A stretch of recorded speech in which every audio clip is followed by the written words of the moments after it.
ng'oli meeya gwe Head of Security wa Kyengera Town Council sina kyenja kukola ne bwe naloopa ku poliisi era saayambibwa. Lwaki tetuyambibwa bannange? Twekubira mulanga. Waloopa poliisi? Naloopa ku poliisi Nateete era ne bamuyita najja. Poliisi yange ebadde wano. Ne bamuyita najja naye mu kujja kwe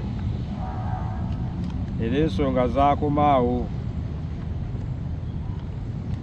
Diferensi eno yaggulwawo mu mwaka gwa 2022. Nze kennyini yaggulawo omusango guno nga ngenze ku poliisi naye era saafuna bwenkanya.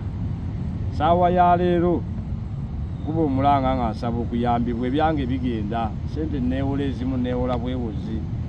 Muganda wange yandekera abaana, yandekera famire ye, buli kimu kyonna nze buvunaanyizibwa. Nange ndi ku kisenge eno mmanjibwa amabanja, eno buli kimu ekyange nakitunda naye siyambiddwa. Wamu mu banja ssente mmeka? Awamu ziri $3.8 million ze mmanja mwami Walukagga ne mwami Kabogozaanogi. Kuba ssente nazikwasanga bo, ze saazitwalako ku Embase, saazitwalako bantu wala wonna. Ssente nazikwasanga bo abantu bameka? 2. Ne ssente zaasembayo $10,000,000 nazibawera Kyengera wennyini awo ku Shero nga bali mu kamotoka aka Mitsubishi akatini. Era mwami Walukagga n'atoolako n'amulaba alina mu supermarket wali n'agulayo ekikebe kya yogati n'agula n'ebyokulya. Ku ssente zennyini naakazimuwa. Ekitegeeza nti ssente zange bali mu kulyangi. Neekubira omulanga nga nsaba okuyambibwa. Waliyo n'abalala be mwali nabo? Waliyo gurupu yali y'abantu bangi kubanga mwalimu abakyala n'abaami abalala.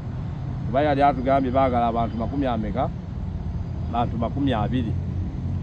Naye ndowooza ku bantu 20 akonfaminga nga baatwalako ndowooza muntu omu.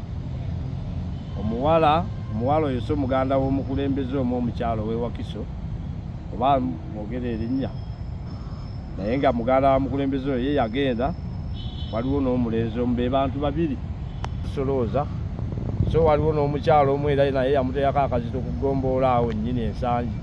Era ye n'atumuwaayo ku ssente n'amusasula omukyalo oyo naye gy'ali, naye nga naye yali mu gurupu yaffe.